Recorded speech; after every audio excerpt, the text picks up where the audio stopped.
اعوذ باللہ من الشیطان الرجیم بسم اللہ الرحمن الرحیم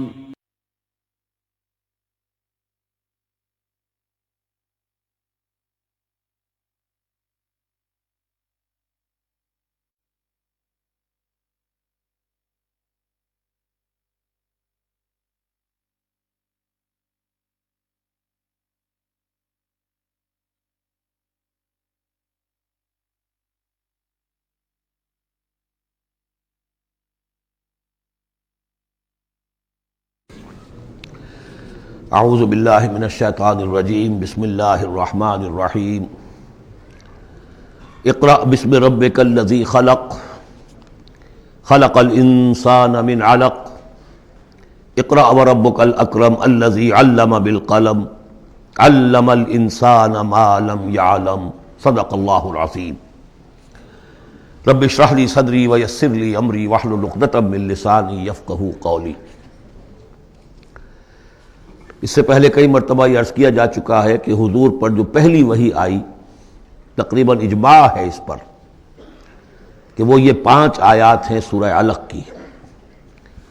آپ کی عمر شریف جب 40 برس کے لگ بھگ ہوئی، حضرت عائشہ صدیقہ رضی اللہ تعالی عنہا کی ایک روایت میں یہ ساری چیزیں موجود ہیں، تو خلوت گزرنی محبوب ہو گئی، غور و فکر کا غلبہ ہو گیا۔ پھر آپ غار حرا میں جا کر کئی راتیں کئی دن قیام فرما ہوتے تھے، اور شارحین حدیث کا اس پر اجماع ہے کہ وہاں آپ کیا کرتے تھے؟ کان صفت و تعبدہ فی غار حرا تفکر والاعتبار، غور و فکر، سوچ بچار۔ اسی میں پھر ایک دن فرشتہ آیا ہے۔ فرشتے کا آنا اور فرشتہ کیا لے کر آیا جس پر کہ اس نے یہ کہا اقرا، پڑھو، وہ ذرا بات ہے کہ جو ذرا پیچیدہ ہے، سمجھنے کی ہے، وہ میں عرض کروں گا آپ سے۔ روایت یہ ہے کہ فرشتے نے کہا اقرا، تو حضور نے فرمایا ما انا بقاری۔ فرشتے نے اپنے ساتھ بھینچا لگا کر سینے کے ساتھ، پھر چھوڑ دیا، کہا کہو اقرا۔ حضور نے پھر کہا میں ما انا بقاری، تیسری مرتبہ پھر کیا، 3 مرتبہ کرنے کے بعد پھر یہ اقرا بسم ربک الذی خلق۔ تو اس میں میرے نزدیک وہ روایت صحیح ہے کہ یہ جو پہلی وحی آئی ہے یہ ما بین النوم والیقظہ، جبکہ آپ نیم بیداری اور نیم خوابیدگی کی کیفیت میں تھے، اور فرشتہ اس وقت ایک تختی پر لکھی ہوئی یہ آیات لے کر آیا تھا۔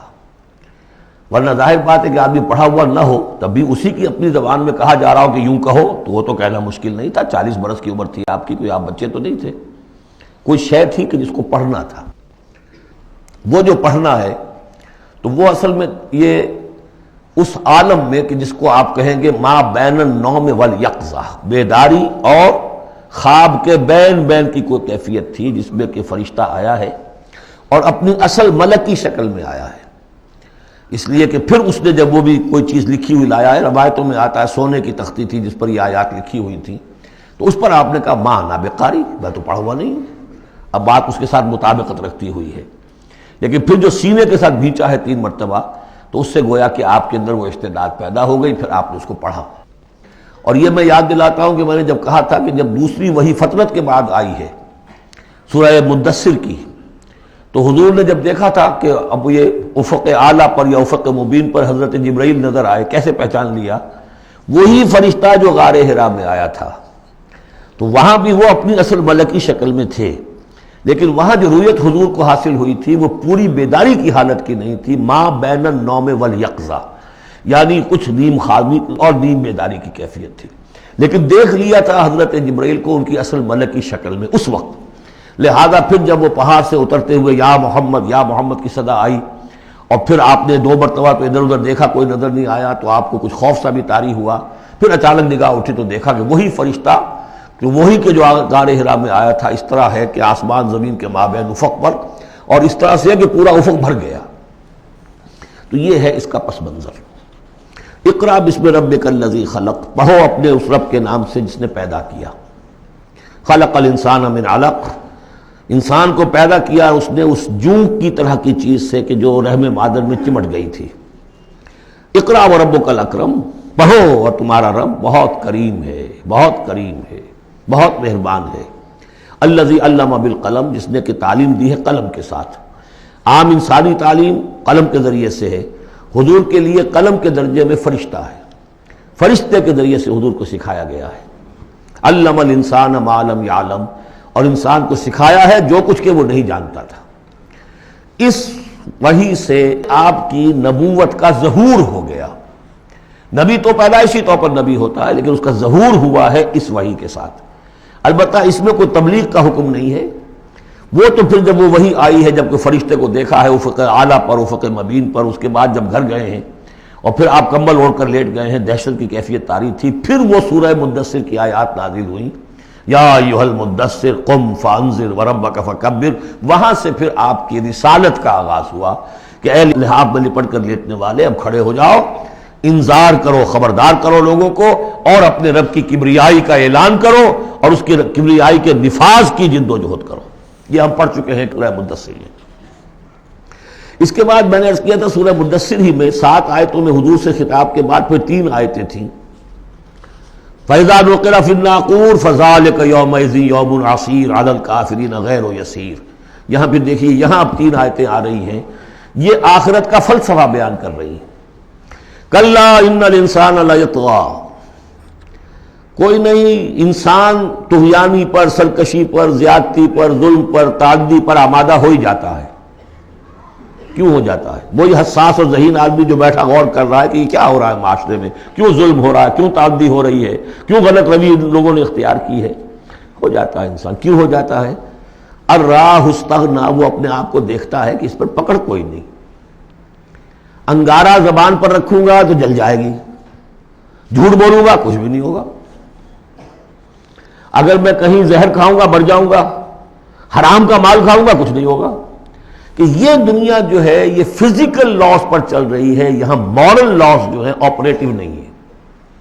اخلاقی قوانین ہے تو صحیح موجود، انسان کے نفس میں ہے، یہ اچھائی یہ برائی، لیکن دنیا جو چل رہی ہے اس میں ان اخلاقی قوانین کا کوئی دخل نہیں ہے، وہ صرف فزیکل لاز پر چل رہی ہے۔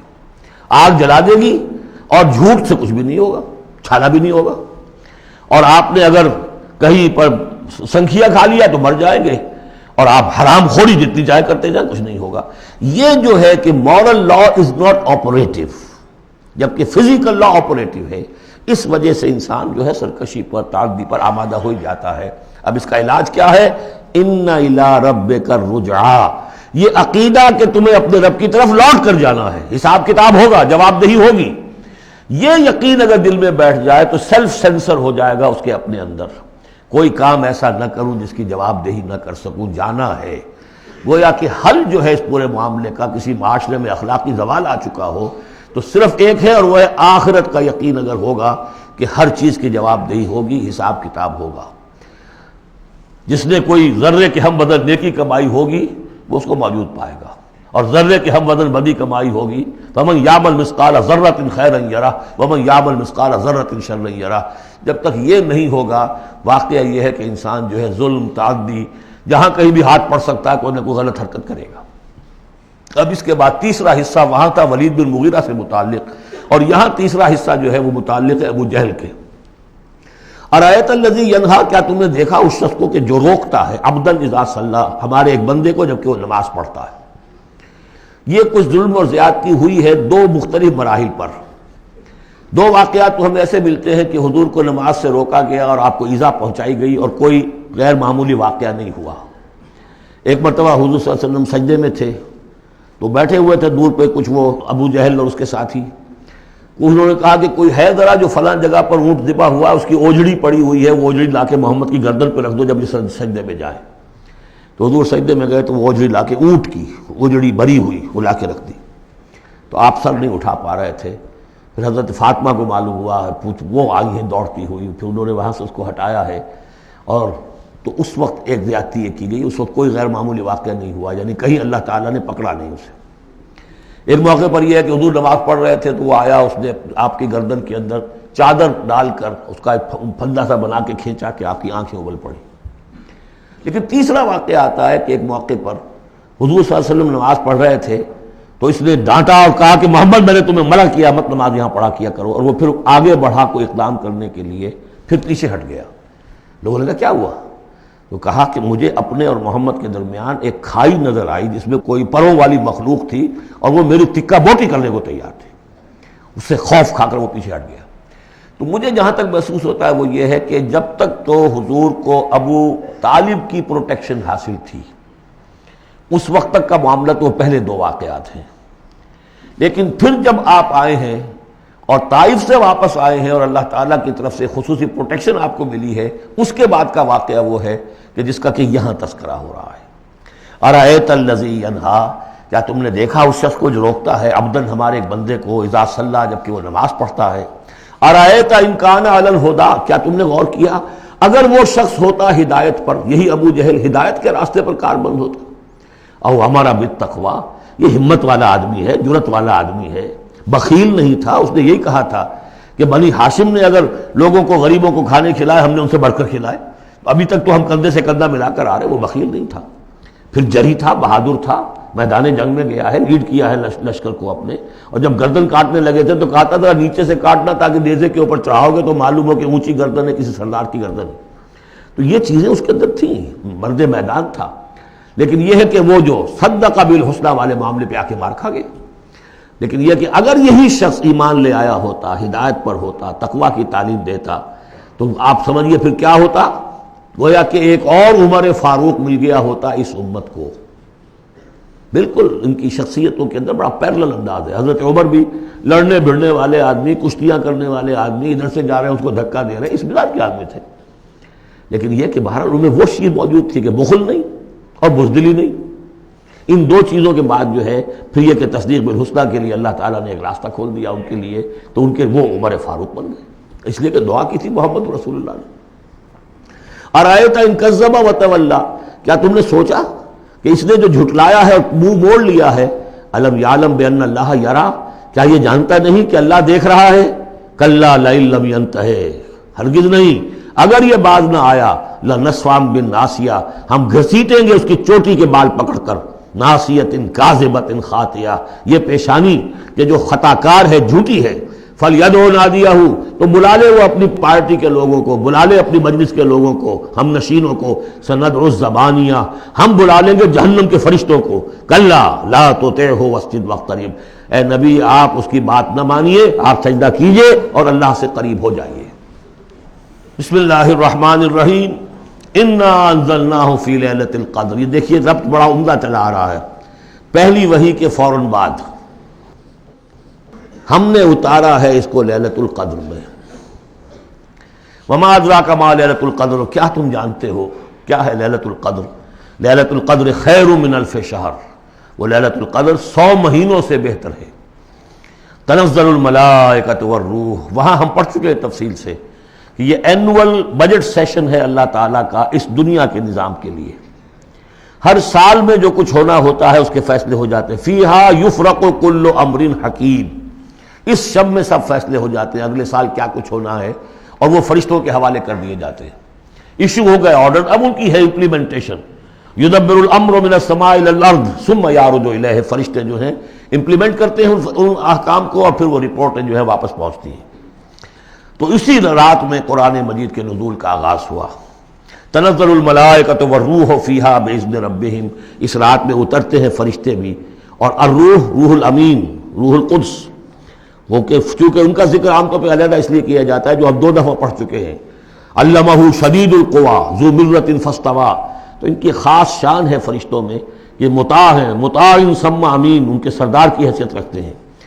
تو تنزل الملائکۃ والروح فیہا باذن ربہم، اپنے رب کے حکم سے، من کل امر، ہر امر، جو سارے فیصلے ہو چکے ہوتے ہیں آئندہ سال کے، ان کے بارے میں جو ہے ان کو احکام دے دیے گئے ہوتے ہیں. فیہا یفرق کل امر حکیم، یہ ہم وہاں پڑھ چکے ہیں. سلام، اور یہ رات جو ہے اللہ تعالیٰ نے پھر اس کی برکات ایسی رکھی ہیں کہ اگر اس میں کوئی شخص جو ہے اللہ کا خاص طور پر عبادت گزار بندہ جو ہے اس سے دعا کرے تو اللہ تعالیٰ اس دعا کو قبول کرتا ہے. عبادت کا جو اجر و ثواب ہے وہ اس ایک شب کا وہ 1000 مہینوں کے اجر و ثواب سے بڑھ جائے گا. ہی حتی مطلع الفجر، یہ فجر کے طلوع ہونے تک یہ رات ہے. اب اس کے بعد ایک سورت جو آ رہی ہے، اس کے بارے میں عام طور پر آپ کو لکھا ہوا مل جائے گا کہ یہ سورہ جو ہے یہ مدنیہ ہے. لیکن یہ کہ یہ اکثر سورتوں کے بارے میں یہ جو آخری ہیں ہر قرآن مجید میں کوئی نہ کوئی ایک رائے تو لکھی ہے، لیکن جب تفصیل دیکھتے ہیں تو بہت سی آراء ہیں اس میں، یہ کوئی ایک رائے نہیں ہوتی۔ میں نے جب تحقیق کی ہے تو حضرت عائشہ صدیقہ رضی اللہ تعالی عنہ کے قول کے مطابق یہ سورت بھی مکی ہے، مدنی نہیں ہے۔ سورۃ البینہ، بسم اللہ الرحمن الرحیم، لم یکن الذین کفروا من اہل الکتاب والمشرکین منفکین حتی تأتیہم البینہ، نہیں تھے وہ لوگ جنہوں نے کفر کیا تھا اہل کتاب میں سے اور مشرکین میں سے کہ انہیں علیحدہ کر دیا جاتا یا باز آ جاتے، حتی تأتیہم البینہ، جب تک کہ ان کے پاس بینہ نہ آ جاتی ہے۔ ظاہر بات ہے کہ وہ گمراہی میں مبتلا تھے، کوئی بین چیز آئے، کوئی واضح چیز آئے جس سے کہ ان کو محسوس ہو جائے، شعور ہو جائے کہ ہم گمراہی پر ہیں۔ اور یا اس کا مفہوم یہ ہے کہ جب تک بین ان کے اوپر بات نہ آ جائے اس وقت تک انہیں کاٹا نہیں جا سکتا، انہیں اپنے سے علیحدہ نہیں کیا جا سکتا۔ منفک جو ہے یہ دونوں طریقے سے معنی دے گا۔ اب قابل غور کیا بات ہے، وہ بینہ کیا ہے؟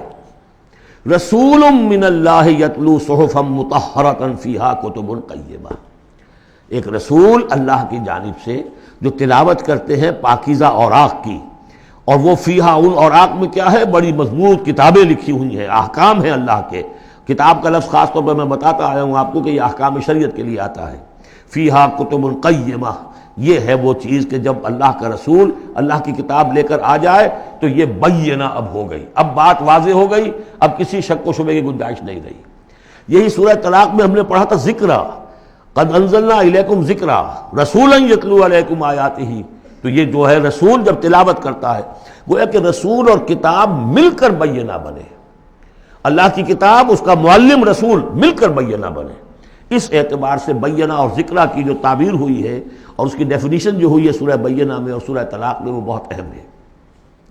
اب فرمایا وما تفرق الذین اوتوا الکتاب الا من بعد ما جاءتهم البینہ، یہ جن لوگوں کو کتاب دی گئی تھی انہوں نے جو پہلے بھی تفرقہ کیا ہے آپس میں، یہ جو بٹ گئے، یہ کوئی نصارہ بن گئے، کوئی یہودی بن گئے، پھر نصارہ میں نہ معلوم کتنے فرقے ہوئے اور یہودیوں میں کتنے فرقے ہوئے، یہ سارا تفرقہ ہوا کب؟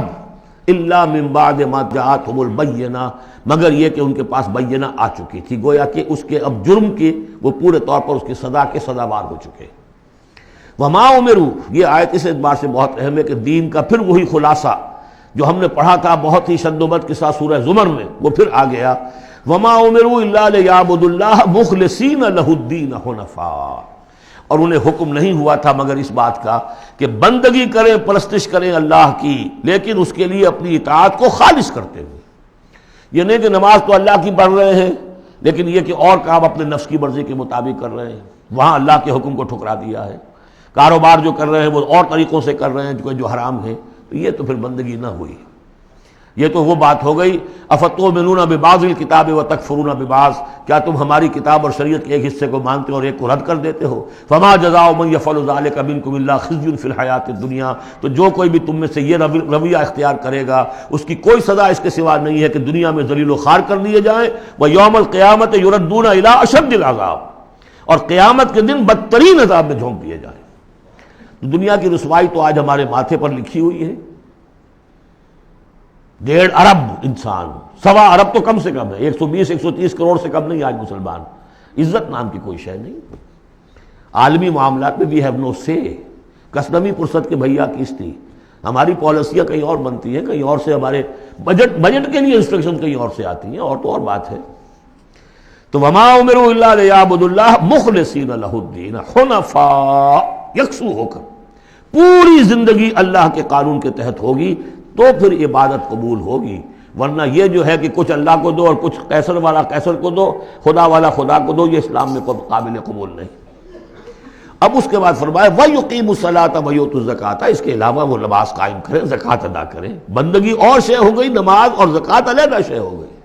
بندگی تو اطاعت ہے، زندگی آمد برائے بندگی، زندگی بے بندگی شرمندگی۔ اس بندگی کے تقاضوں کو پورا کرنے کے لیے نماز دی گئی آپ کو، تاکہ آپ یاد تو کرتے رہیں، اللہ کو یاد تو کرتے رہیں، تاکہ وہ جو عہد کیا ایاک نعبد و ایاک نستعین دن میں 5 مرتبہ تازہ ہو جائے۔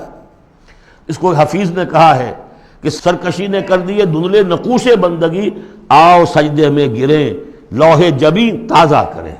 یہ جو ہے اس کے اوپر دھندلے ہو گئے نقوش بندگی. نماز پڑھو تاکہ یہ بندگی کا نقش پھر اور چمک اٹھے. ایاک نعبد و ایاک نستعین کتنی مرتبہ دہراؤ گے سورہ فاتحہ کو ہر نماز میں تو تم اپنے عہد کو تازہ کر رہے ہو. اور زکوٰۃ دو. وذالک الدین القیمہ یہی ہے سیدھا دین، ہمیشہ کا دین. ان الذین کفروا من اہل الکتاب والمشرکین بے شک وہ لوگ جنہوں نے کفر کی روش اختیار کی، خواہ وہ اہل کتاب میں سے تھے یہود اور نصارہ، والمشرکین خواہ وہ مشرکین میں سے تھے، فی نار جہنم خالدین فیہا وہ ہوں گے جہنم کی آگ میں، اس میں ہمیشہ ہمیشہ رہیں گے. اولئک ہم شر البریہ یہ یقیناً بدترین خلائق ہے. ان الذین آمنوا وعملوا الصالحات اس کے برعکس وہ لوگ جو ایمان لائے جنہوں نے نیک عمل کیے، اولئک ہم خیر البریہ یہ بہترین خلائق ہے. اللہم ربنا اجعلنا منہم اللہ تعالی ہمیں ان میں شامل ہونے کی توفیق عطا فرمائے. جزاؤہم عند ربہم جنات عدن تجری من تحتہا الانہار خالدین فیہا ابدا ان کا بدلہ ہوگا ان کے رب کے پاس وہ باغات، رہنے والے باغات، ریزیڈینشل گارڈنز جن کے دامن میں ندیاں بہتی ہوں گی اور جس میں وہ رہیں گے ہمیشہ ہمیشہ ہمیشہ ہمیشہ. یہ مقام اور ایک سورۃ تغابن جو ہم نے پڑھی تھی اس وقت میں نے وہ بات کا تذکرہ نہیں کیا تھا. دو مقامات قرآن مجید کے ایسے ہیں جہاں جو سائملٹینیس کنٹراسٹ ہے وہ یہ ہے کہ جہنم کے لیے صرف خالدین فیہا آیا ہے اور جنت کے لیے خالدین فیہا ابدا. تو یقیناً کوئی نہ کوئی فرق ہے.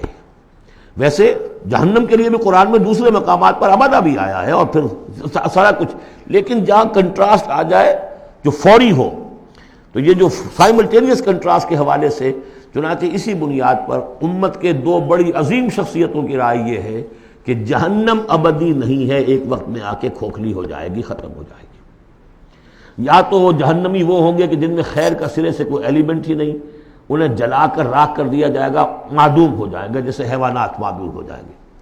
اور اگر کوئی خیر کا ایلیمنٹ ہے تو جیسے بھٹی میں چڑھا کر دھو کر کپڑا نکال لیا جاتا ہے ایسے ہی وہ ان کی روح جو ہے وہ نکال لی جائے گی اور وہ پھر جنت میں پہنچ جائیں گے. لیکن یہ عام اہل سنت کا عقیدہ نہیں ہے. لیکن یہ ہے کہ دو افراد ہیں جو بہت عظیم ہیں. ایک تو یہ کہ جو یوں سمجھیے کہ شیخ اکبر کہلاتے ہیں، صوفیہ میں بہت چوٹی کی شخصیت، محی الدین ابن عربی. دوسرے وہ شخص کہ جو ہر اعتبار سے محی الدین ابن عربی سے بہت شدید اختلاف کرتے ہیں، بہت شدید اختلاف، امام ابن تیمیہ. اور جو یوں سمجھیے کہ سلفی جو المسلک جو لوگ بھی ہیں دنیا میں ان کے نزدیک سب سے بڑے امام جو ہیں، سب سے بڑے عالم وہ امام ابن تیمیہ ہے رحمۃ اللہ علیہ. ان کی رائے بھی یہی ہے. تو دو عظیم اشخاص کا اس پر متفق ہو جانا، متفق گردید رائے بو علی بارائے من، تو یہ وہ یقیناً جو ہے اس قابل تھا کہ میں آپ کو اس کا تذکرہ ذکر بتا دوں. رضی اللہ عنہم یہ لوگ جو ہیں وہ لوگ کہ ان الذین آمنوا وعملوا الصالحات اولئک هم خیر البریہ جزاؤہم عند ربہم جنات عدن تجری من تحتہا الانہار خالدین فیہا ابدا رضی اللہ عنہم ورضوا عنہ. اللہ تعالیٰ ان سے راضی ہو گیا اور وہ اس سے راضی ہو جائیں گے. جب جائیں گے وہاں تو اللہ تعالیٰ وہ کچھ دے گا کہ راضی ہو جائیں گے.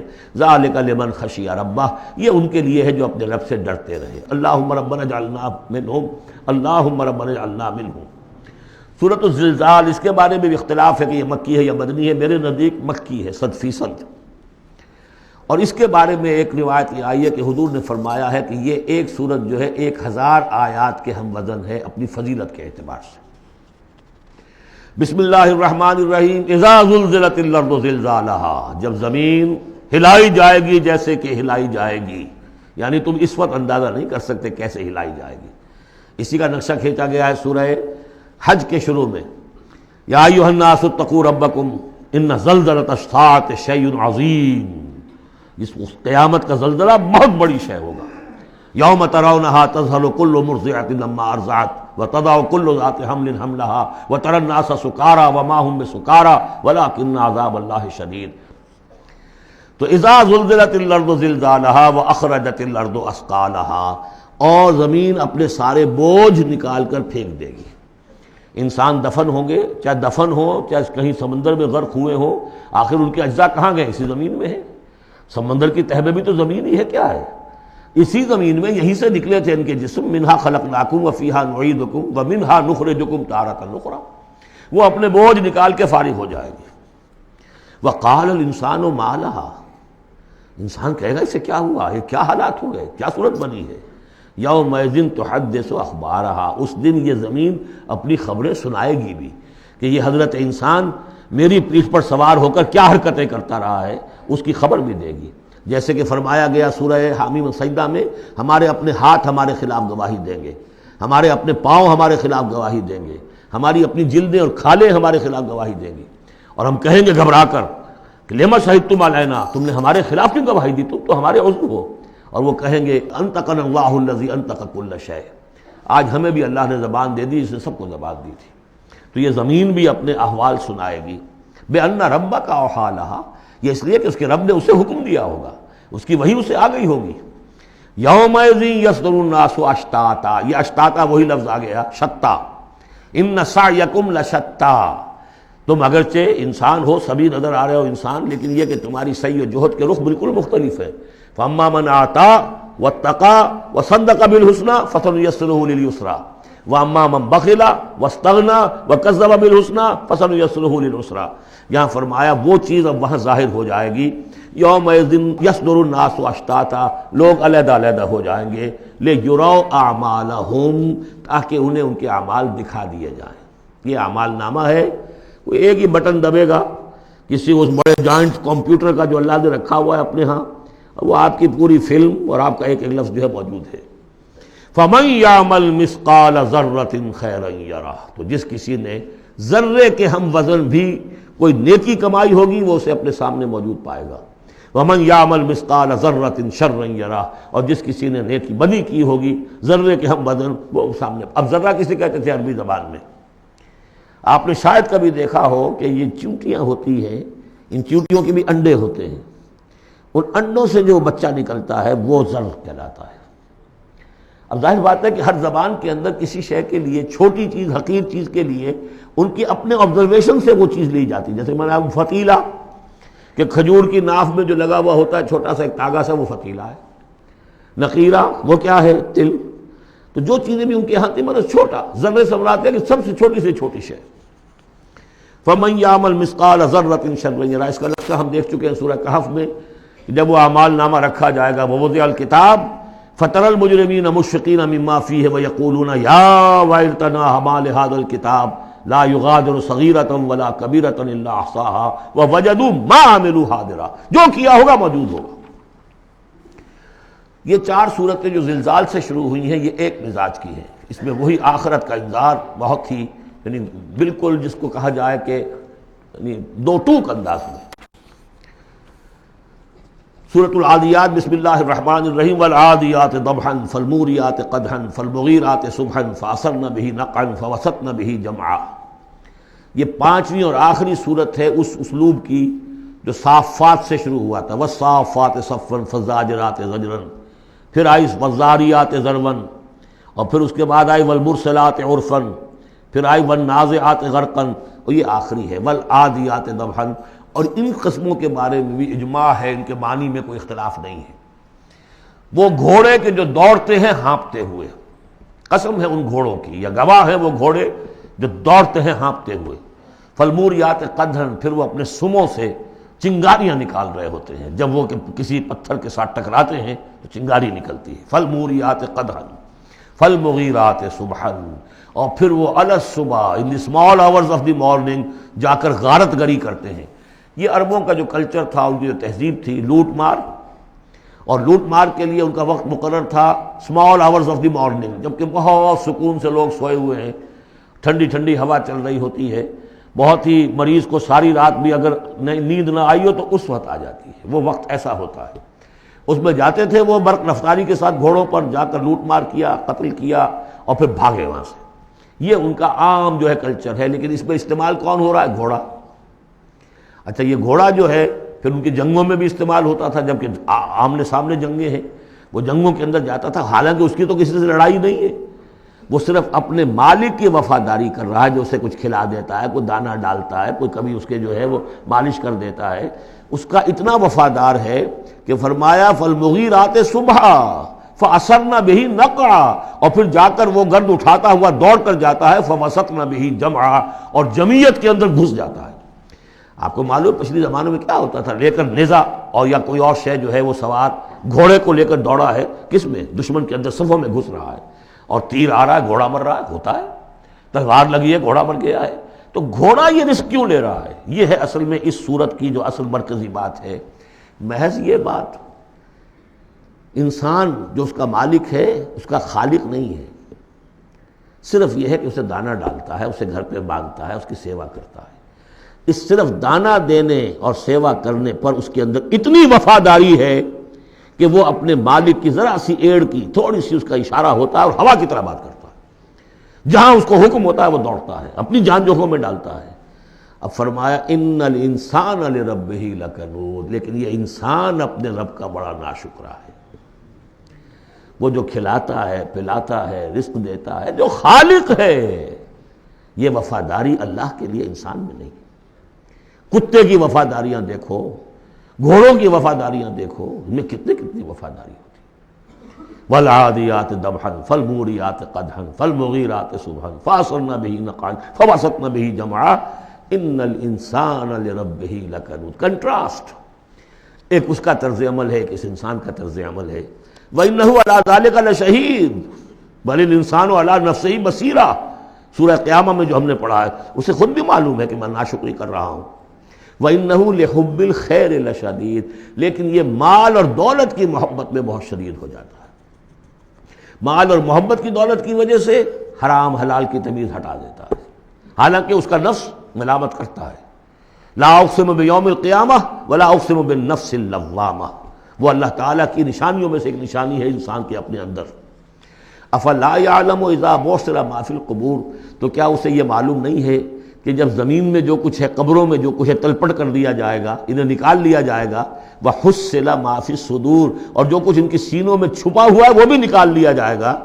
ان ربہم بہم یومئذ لخبیر، یقیناً اس دن ان کا رب ان سے پوری ان کی باتیں جو ہیں ان سے باخبر ہوگا، ان کی خبر لے لے گا اور ان سے حساب کتاب لے لے گا۔ اللہم ربنا حاسبنا حسابا یسیرا، ان صورتوں کے آخر میں یہ دعا، اللہ تعالی ہم سے آسان حساب لیجو۔ سورۃ القارعہ، یہ وہ انداز ہے الحاقہ ملحاقہ والا۔ بسم اللہ الرحمن الرحیم، القارعہ ملقارعہ وما ادراک ملقارعہ، وہ کھڑکھڑانے والی، وہ کیا ہے وہ کھڑکھڑانے والی؟ قرع کہتے ہیں دروازے پر آ کر زور زور سے کچھ مکے مار رہا ہے دروازہ کھلوانے کے لیے، کسی نے سنا نہیں ہے مار رہا ہے، قارع قرع یہ ہے۔ القارعہ، جب وہ آئے گی قیامت تو گویا کہ اس پوری دنیا کو کھڑکھڑائے گی۔ ملقارعہ وما ادراک ملقارعہ، یوم یکون الناس کالفراش المبثوث، جس دن انسان ایسے ہوں گے جیسے پتنگے ہوتے ہیں بکھرے ہوئے۔ وتکون الجبال کالعہن المنفوش، اور پہاڑ ایسے ہو جائیں گے جیسے روئی یا اون ہو دھنکی ہوئی۔ فاما من ثقلت موازینہ، تو پھر جن لوگوں کے نیکیوں کے پلڑے بھاری ہوں گے۔ اصل میں دو شکلیں ہیں میزان کی، ایک میزان ہوتی ہے ترازو جس کے دو پلڑے ہیں، ایک ہے سپرنگ بیلنس، وہ ایک ہی پلڑا ہے اس کے اندر، تو وہ تو اس کے اندر جو بھی سپرنگ ہے وہ بتاتا ہے کہ یہ اس کا وزن کتنا ہے۔ تو دو رائے ہیں، ایک تو یہ ہے کہ موازین سے مراد یہ کہ صرف نیکی کا وزن کیا جائے گا اور دیکھا جائے گا وہ ریکویزٹ لیول تک ہے یا نہیں، تو اس کی جو موزون ہے نیکیوں کے موازین وہ اگر بھاری ہے ایک معیار ہوگا، اور معیار بھی ہوگا ہر شخص کا انڈیویجول، لا نکلف اللہ نفسا الا وسعہا۔ اگر اس کے اپنے شاکلہ، اس کے اپنے جینز، اس کے اپنے جو بھی ماحول کے اثرات تھے، ان سب کی رعایت کرنے کے باوجود ایک مطلوبہ مقدار تک نیکی کا عنصر نکل آیا، فاما من ثقلت موازینہ فہو فی عیشۃ راضیہ، وہ ہوگا بڑے عیش کی زندگی میں جس میں اس کے لیے رضا ہی رضا ہے، راضی رہے گا ہمیشہ، جو ہے اس کی زندگی جو ہے خوشی پر ہوگی، خرم۔ واما من خفت موازینہ، جس کے وہ نیکیوں کے پلڑے جو ہے ہلکے ہوئے، فامہ ہاویہ، تو اس کا ٹھکانہ ہے ایک گڑھا۔ وما ادراک ما ہی، اور جانتے وہ گڑھا کیا ہے؟ نار حامیہ، آگ ہے دہکتی ہوئی۔ اللہم اجرنا من النار یا مجیرو یا مجیرو یا مجیر۔ سورۃ التکاثر، بسم اللہ الرحمن الرحیم۔ الہاکم التکاثر، تمہیں غافل کیے رکھتی ہے بہتات کی طلب، اور چاہے اتنا مال ہے، اتنی دولت ہے کہ 10 نسلوں کے لیے کافی ہو جائے، لیکن یہ کہ انسان کی طبیعت اس سے بڑھتی نہیں، اور چاہے بڑے میاں کی ٹانگیں قبر میں لٹکی نظر آ رہی ہوں دنیا کو، لیکن وہ دولت کی حرص ختم نہیں ہوتی۔ الہاکم التکاثر، تمہیں یہ کثرت اور یہ غافل کیے رکھتی ہے۔ حتیٰ زرتم المقابر، یہاں تک کہ تم قبروں تک پہنچ جاتے ہو، اس وقت تک یہ بات ختم نہیں ہوتی۔ یعنی یہ حوث جو ہے انسان میں، دولت کی لالچ اور دولت کی محبت، اس کو بھرتی ہے تو قبر کی مٹی سے وہ بھری جاتی ہے، کسی اور مقدار سے دنیا میں یہ حوث نہیں بھرتی۔ اور یہ سورہ حدید کی وہ آیت یاد کر لیجئے، اعلموا انما الحیاۃ الدنیا لعب ولہو وزینۃ وتفاخر بینکم وتکاثر فی الاموال والاولاد، وہ آخری سٹیج ہے انسانی زندگی کی، اور یہ موت تک ختم نہیں ہوتی۔ کلا سوف تعلمون، کوئی نہیں، اس وقت تمہیں معلوم ہو جائے گا، حقیقت کھل جائے گی۔ ثم کلا سوف تعلمون، پھر کوئی بات نہیں، ابھی تم رہو اس غفلت میں، اس بدہوشی میں رہو، کوئی بات نہیں۔ ثم کلا سوف تعلمون، حقیقت ایک دن آئے گا کہ مبرہن ہو کر سامنے آ جائے گی۔ جیسے سورہ جمعہ میں پڑھا تھا ہم نے کہ اے نبی سے کہہ دیجئے کہ اگر تم موت سے بھاگ رہے ہو تو موت خود آ کر تم سے ملاقات کر لے گی، تم چاہے نہ بھی چاہو، وہ تو آ جائے گی، تو وہ حقائق تم پر افسوس ہو جائیں گے۔ یہ بالکل ایسے ہی ہے جیسے کہ آخری پارے کی پہلی سورت، عما یتساءلون عن النبأ العظیم الذی هم فیہ مختلفون کلا سیعلمون ثم کلا سیعلمون کلا لو تعلمون علم الیقین، کوئی نہیں، کاش کہ تم جان جاتے یقین والا علم، یہ یقینی علم ہے، کاش کہ ہو جاتا۔ اب اس پر جو ہے ہمارے بعض حکماء نے علم الیقین، عین الیقین اور حق الیقین کے 3 درجے قائم کیے۔ علم الیقین، آپ نے کہیں دیکھا دھواں ہے، آپ نے کہا آگ لگی ہے، حالانکہ آپ نے آگ دیکھی نہیں ہے، کسی دلیل سے، استدلال سے آپ نے انفر کیا ہے کہ آگ نکلی، یہ علم الیقین ہے۔ عین الیقین، آپ نے جا کر دیکھ لیا آنکھ سے کہ آگ لگی ہوئی ہے، اب یہ اور یقین پختہ ہو گیا۔ لیکن ایک ہو سکتا ہے پتہ نہیں یہ آگ ہے یا آگ کی شکل ہے۔ آج کل بہت سے وہ ایسے بنے ہوتے ہیں ہیٹرز کہ جو گھر میں جا کر یہ معلوم ہوتا دیکھتے ہوئے انگارے رکھے، ہے کچھ بھی نہیں وہاں، تو اصل میں تو لائٹ کہیں اور، وہ جو حرارت آ رہی ہے وہ تاروں میں سے آ رہی ہے، وہ دہتے انگارے جو نظر آ رہے ہیں وہ ہرگز ہے ہی نہیں، آگ ہے ہی نہیں، آگ کی شکل ہے۔ لیکن اگر کہیں آپ نے انگلی بھی جا کر دے دی اور وہ جب جلی ہے تو اب حق الیقین حاصل ہو گیا کہ ہاں یہ آگ ہی ہے، اس لیے کہ اس کا تجربہ آپ کو خود حاصل ہو گیا۔ تو یہ ہے کلا لو تعلمون علم الیقین، کاش کہ تمہیں اس دنیا میں رہتے ہوئے علم الیقین ہی حاصل ہو جائے۔ لترون الجحیم، پھر تمہیں اس جہنم کو دیکھنا ہے، ثم لترونها عین الیقین، پھر عین الیقین کے ساتھ اس کا دھوکے ہوں گے۔ ثم لتسألن یومئذ عن النعیم، پھر اس دن تم سے سوال کیا جائے گا، پوچھا جائے گا کیا کیا نعمتیں ہم نے تمہیں دی تھی اور تم نے وہاں کیا کیا ہے۔ اب آ گئی وہ صورت جو قرآن مجید کے مختصر ترین صورتوں میں سے ہے لیکن جامع ترین صورتوں میں سے ہے، سورۃ العصر، جس کے بارے میں امام شافعی کے 2 اقوال ہیں۔ ایک یہ کہ لو لم ينزل من القرآن سواہا لکفت الناس، اگر سوائے سے ایک صورت کے کوئی اور چیز نازل نہ ہوتی قرآن میں، یہ لوگوں کی ہدایت کے لیے کافی تھی۔ لو تدبر الناس هذه السورة لوسعتهم، اگر لوگ اس پر تدبر کریں، غور و فکر کریں۔ ہمارا جو منتخب نصاب مطالعہ قرآن حکیم کا، اس کا نقطہ آغاز صورت ہے والعصر، زمانے کی قسم ہے، زمانہ گواہ ہے، پوری تاریخ انسانی اس پر گواہی دے گی۔ ان الانسان لفی خسر، یقیناً انسان خسارے میں ہے، گھاٹے میں ہے۔ الا الذین آمنوا، سوائے ان کے جو 4 شرطیں پوری کریں، ایک نہیں۔ الا الذین آمنوا وعملوا الصالحات وتواصوا بالحق وتواصوا بالصبر، ایمان لائیں، جو اس کائنات کے مخفی حقائق ہیں ان کو سمجھیں، ان کا شعور حاصل کریں، ان کی تصدیق کریں۔ ایمان باللہ، ایمان بالآخرہ، ایمان بالرسالت، پھر اس کے عملی تقاضوں کو پورا کریں۔ وعملوا الصالحات، پھر یہ کہ اس کے اوپر نہ صرف خود قائم ہوں، اس کی دعوت دیں، اس کو پھیلائیں، وصیت کریں، جو بھی حق ہے، جو بھی صحیح بات ہے، امر بالمعروف ہے، نہی عن المنکر ہے، تواصوا بالحق۔ اور پھر یہ کہ جب یہ کام آپ کریں گے، آزمائشیں آئیں گی، تکلیفیں آئیں گی، مصیبتیں آئیں گی، ریزنچمنٹس ہوں گی، لوگ ناراض ہوں گے۔ آپ کیوں ان سے کہہ رہے ہیں کہ یہ کام آپ نہ کریں، یہ غلط کام ہے؟ بچوں سے بھی کہہ کر دیکھیے کہ گلی میں مت کھیلو، تم کرکٹ کھیل رہے ہو، کسی گاڑی کا شیشہ توڑو گے تو پھر اپنی عزت بچا کر وہاں سے نکل کر گھر واپس پہنچنا مشکل ہو جائے گا۔ کوئی نہیں چاہتا کہ کوئی بات آپ بتائیں، تو پھر اب آپ کو صبر کی ضرورت ہوگی، آپ اس پر کام کرتے رہیں۔ جیسے کہ حضرت لقمان نے اپنے بیٹے کو نصیحت کی تھی، یا بنی اقم الصلاۃ وامر بالمعروف وانہی عن المنکر واصبر علی ما اصابک، پھر جو بھی تکلیف آئے اسے جھیلو، پھر یہ کہ آدمی جو ہے بزدل نہ ہو، تھر دلا نہ ہو، کہ اس قدم سے واپس آ جائے، اس خوف سے کہ کہیں مجھے اس میں کوئی تکلیف نہ آ جائے۔ وَلَنَبْلُوَنَّكُمْ بِشَيْءٍ مِّنَ الْخَوْفِ وَالْجُوعِ وَنَقْصٍ مِّنَ الْأَمْوَالِ وَالْأَنفُسِ وَالثَّمَرَاتِ وَبَشِّرِ الصَّابِرِينَ، صبر کرنے والے۔ وَالْعَصْرِ إِنَّ الْإِنسَانَ لَفِي خُسْرٍ إِلَّا الَّذِينَ آمَنُوا وَعَمِلُوا الصَّالِحَاتِ وَتَوَاصَوْا بِالْحَقِّ وَتَوَاصَوْا بِالصَّبْرِ اللہم ربنا اجعلنا منہم، اللہم ربنا اجعلنا منہم۔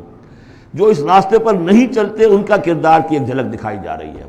یہ سورۃ ہمزہ جو ہے، بسم اللہ الرحمن الرحیم، ویل لکل ہمزۃ لمزہ، انسان کے سامنے کوئی ہائی آئیڈیل نہیں اگر ہوتا، کوئی اعلیٰ نصب و لین و نش نہیں ہے، تو وہ پستی کی طرف، پھر اس کی دلچسپی کیا ہوگی؟ کچھ چغلیاں کھاتا پھر رہا ہے، کسی کو تانے دے رہا ہے، کسی کی غیبت کر رہا ہے، کسی کی عزت پر حملہ کر رہا ہے، کسی کا مال ہڑپ کر رہا ہے، پھر اس کی شخصیت کے اندر یہ پستی آ جائے گی۔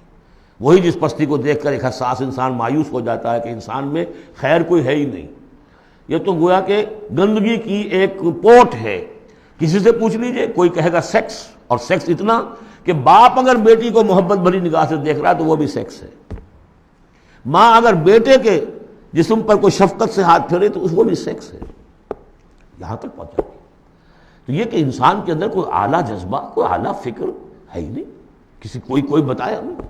انسان تو نرا حیوان ہے، گندگی کی پوٹ ہے۔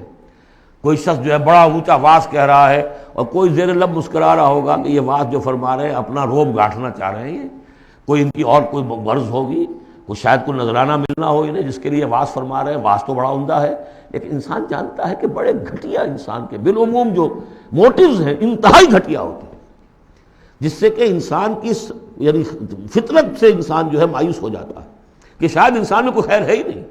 اسی لیے وہ 4 قسمیں کھائیں تھیں، والتین والزیتون وطور سینین وہذا البلد الامین لقد خلقنا الانسان فی احسن تقویم۔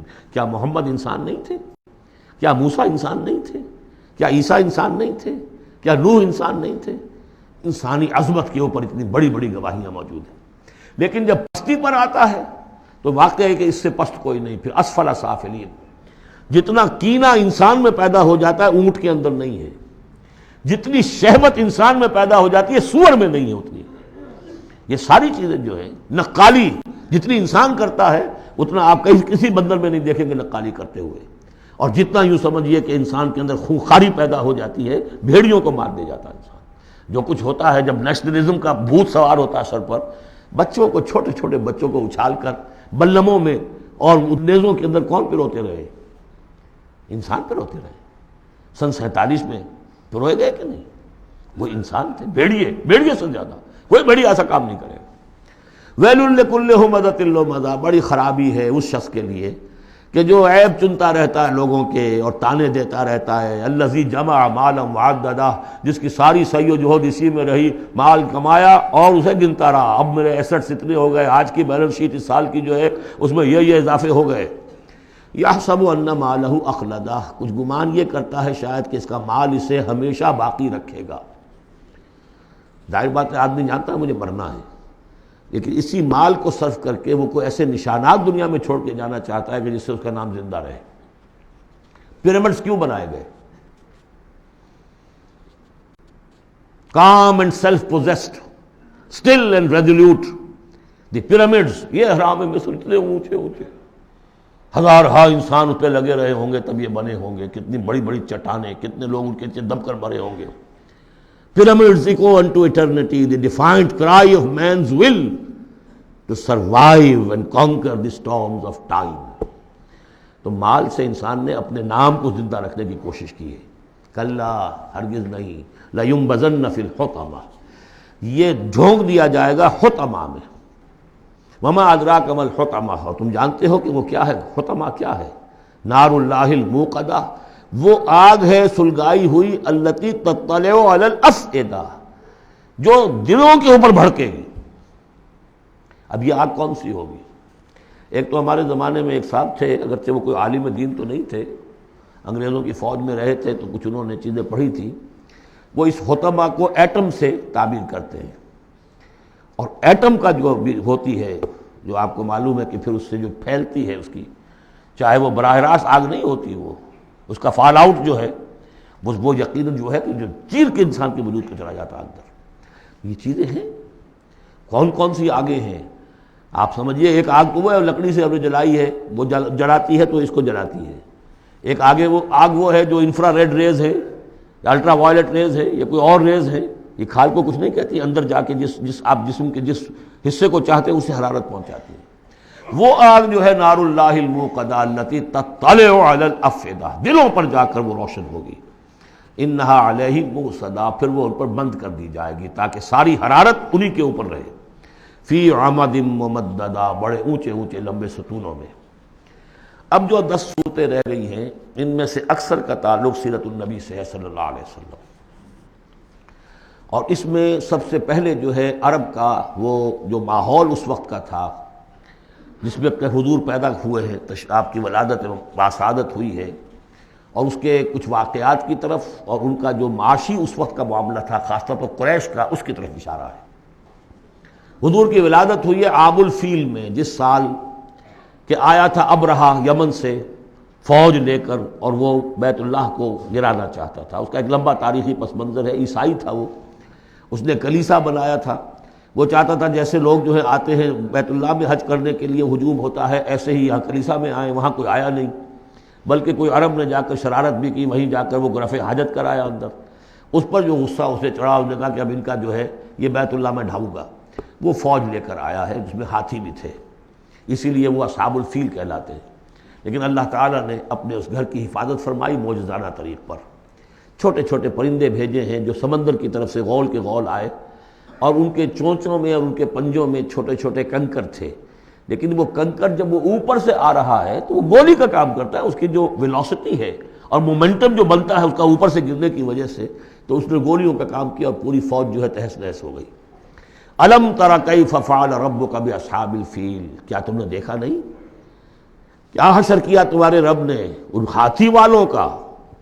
الم یجعل کیدہم فی تضلیل، کیا اس نے ان کی تمام تدبیروں کو اور جو داؤ انہوں نے لگایا تھا بیکار اور غیر مؤثر نہیں کر دیا؟ وارسل علیہم طیرا ابابیل، اور ان پر بھیج دیے جھنڈ کے جھنڈ اڑتے ہوئے جانوروں کے، پرندوں کے، ترمیہم بحجارۃ من سجیل، جو ان کو رمی کرتے تھے۔ یہ رمی کی یادگار در حقیقت اسی کی ہے جو حج میں جا کے کی جاتی، ترمیہم، رمی، وہ ان کو مارتے تھے بحجارۃ من سجیل، کنکریاں، وہی کنکریاں، سنگ گل، یہ معرب ہے فارسی سے، وہ چھوٹی کنکریاں جو ریت کی بنی ہوتی ہیں، کہیں اگر صحرا میں ہلکی سی بارش ہو جائے تو ایک ایک قطرے کے ساتھ تھوڑی سی جو اس کا ریت مل جائے گی، پھر اس پر دھوپ پڑی اور وہ پک گئے، وہ کنکریاں کہلاتی ہے سنگ گل، مٹی کی کا بنا ہوا پتھر، وہ کنکریاں ہیں کہ جو ماری گئی ہیں۔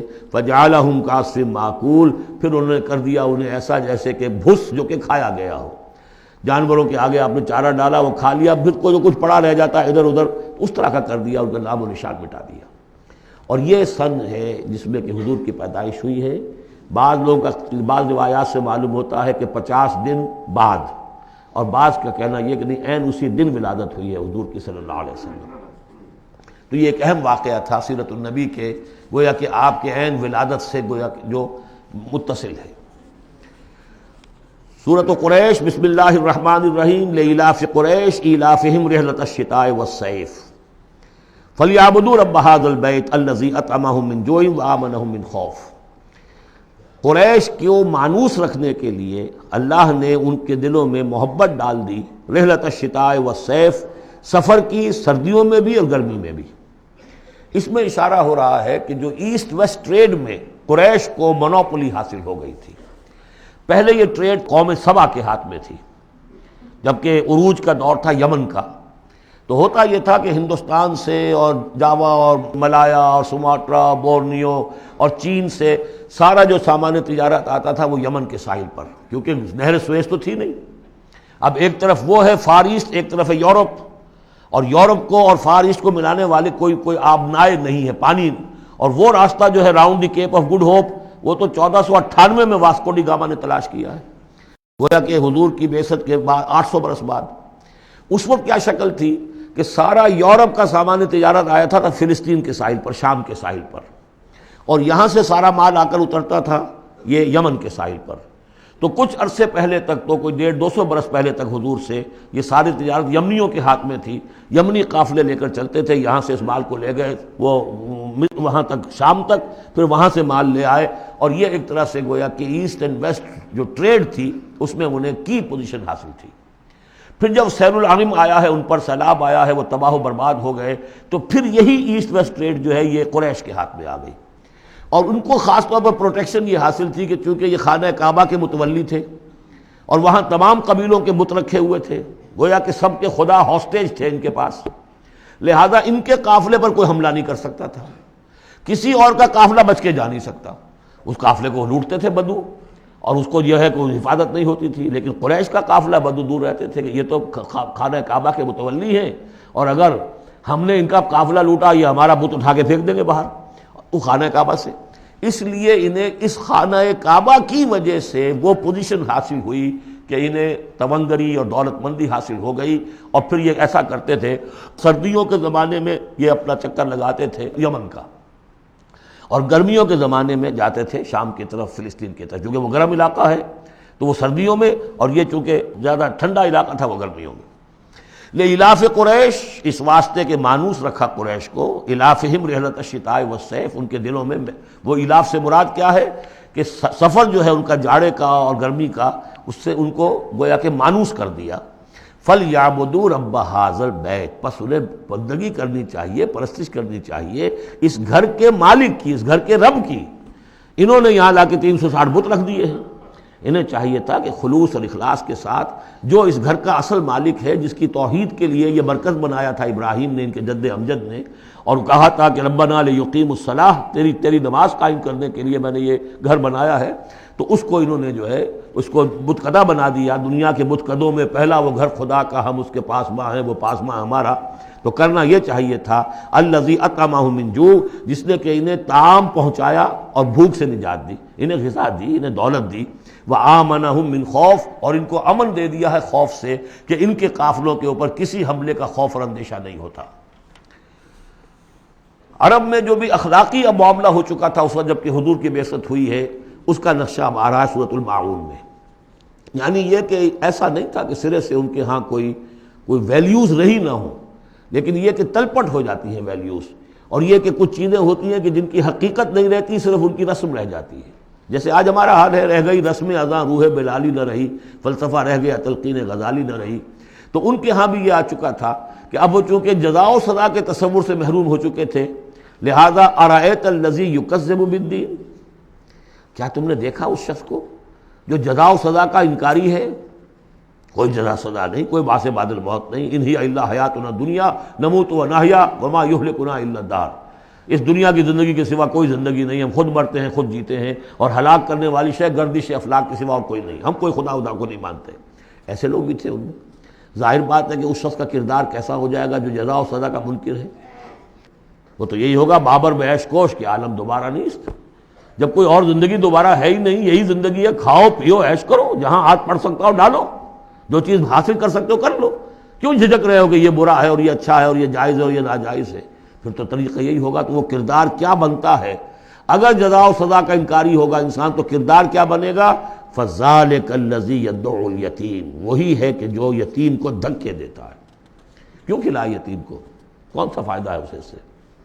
وَلَا يَحُضُّ عَلَىٰ طَعَامِ الْمِسْكِينِ, اور کسی مسکین کو کھانا کھلانا خود تو درکنار, کسی اور کو بھی اس کے لیے کوئی تلقین کرنے کو تیار نہیں. اس لیے کہ اندیشہ یہ ہے کہ میں اسے تلقین کروں گا تو پلٹ کر مجھ سے نہ کہے کہ تم کیوں نہیں کھلاتے. فَوَيْلٌ لِّلْمُصَلِّينَ, ان کے ہاں نماز تو ہے, نماز کا حلیہ انہوں نے بگاڑ دیا ہے. وہ سورہ انفال میں ہم پڑھ چکے ہیں, سیٹیاں بجاتے تھے, تالیاں بجاتے تھے, لیکن وہ نماز سمجھتے تھے اسے. وہ طواف کرتے تھے خانہ کعبہ کا, اور اس میں سب سے اونچا طواف سمجھتے تھے اس کو کہ مادر ذات برہنہ ہو کر طواف کیا جائے.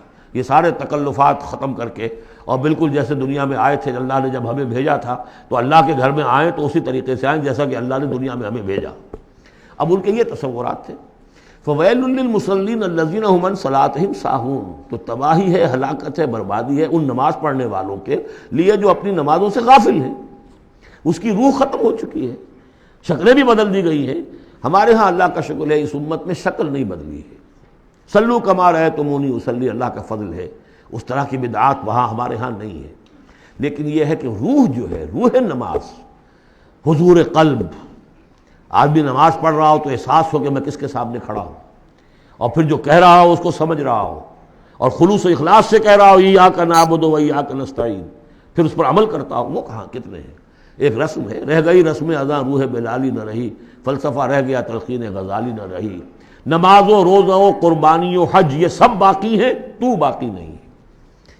الذین هم عن صلاتهم ساہون الذین هم یراؤون، اور اگر کوئی نیکی کا کام کرتے ہیں تو دکھاوے کے لیے، تاکہ اس سے کچھ شہرت ملے، بڑا بہت سخی آدمی ہے۔